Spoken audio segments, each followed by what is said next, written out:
Sixth grade, welcome to week 6. And before we dive in, I just want to tell you how incredibly impressed I am with your work. I love seeing how you're interacting with the videos and assignments, and you've come too far to slack off for this week. So keep up the good work. You are almost there. As we dive into the story of John, you might notice that we are skipping over some big sections. We are picking some of John's key stories where his personality and teaching show the clearest.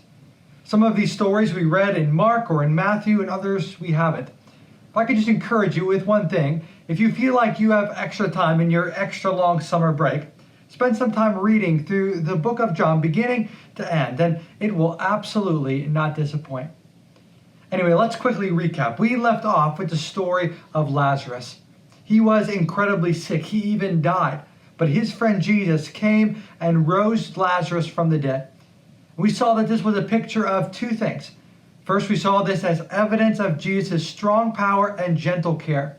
And secondly, we learned that the story of Lazarus shows what will eventually happen to Jesus. And we will see that in the course of this week. As we come back to the story of John, let's just fill in Jesus' final week with his disciples. This is the week that took place before his death and final resurrection on Sunday. So on Monday, Jesus enters Jerusalem on a donkey. It was pretty surprising. Kings usually came on strong horses.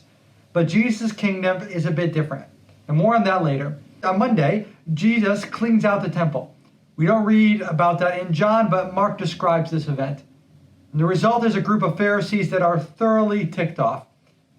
Next, on Tuesday, Jesus preaches his final sermon. On Wednesday, the religious leaders plan to kill Jesus. Now, all the while, Jesus is staying in the town of Bethany and traveling back and forth to Jerusalem. Now, many Bible teachers believe that he stayed with Mary and Martha and Lazarus, his friends in Bethany. On Thursday, Jesus is going to eat the Passover meal. And this video is about what happens on Thursday. Friday, he will be crucified. We'll talk about that on the next day's video. Saturday, he still lays in the tomb. And on Sunday, he will rise from the dead on Easter. Now, Matthew, Mark, and Luke describe the Passover meal on Thursday in detail. We've talked about that in class before. But John focuses in on a short interaction that happened right before the Passover meal. It was one that might have been a little bit awkward and seemingly unimportant. But nonetheless, for John, it was an incredibly memorable event.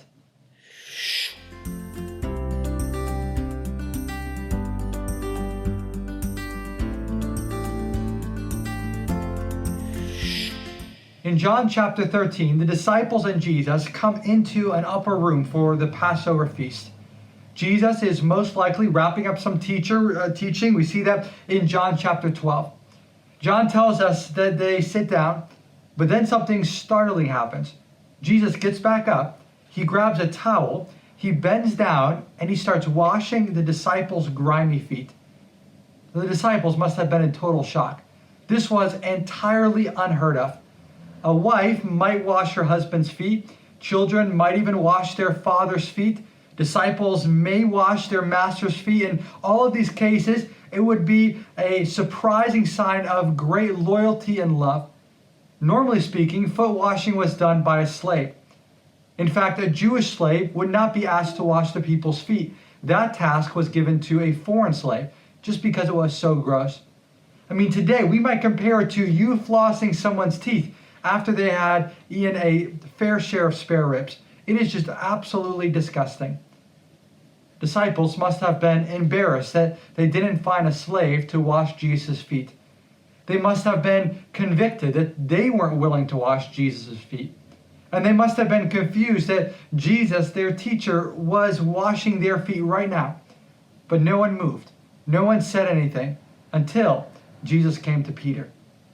"Lord, do you want to wash my feet?" Peter's voice broke the silence in that hot upper room. Peter talked before he thought. Peter liked the extremes. Peter was the disciples' hyper ringleader. But this Peter knew that what was happening right now was not right. He should be on his knees scrubbing Jesus' dirty feet, not other way around. But Jesus continues. He bends over to clean Peter's feet. And in John chapter 13, verse 7, we see how Jesus answers him. Jesus says, what I am doing you do not understand now, but afterwards you will understand. Well, of course Peter doesn't understand, but he doesn't want his teacher cleaning his feet either. So Peter, as usual, full of extreme statements, says, you shall never wash my feet, Jesus. I imagine Jesus smiled. By the end of John's gospel, Peter would get it. In his upside-down kingdom, Peter and us need to accept Jesus serving us in the same way that we need to accept him being our supreme king.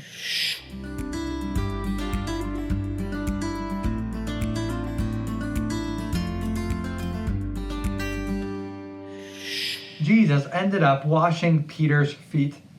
And there's one more key lesson that we can learn from this amazing story. John actually records it for us at the end of the Passover meal. After Jesus does the Lord's Supper, he comes back to the foot washing.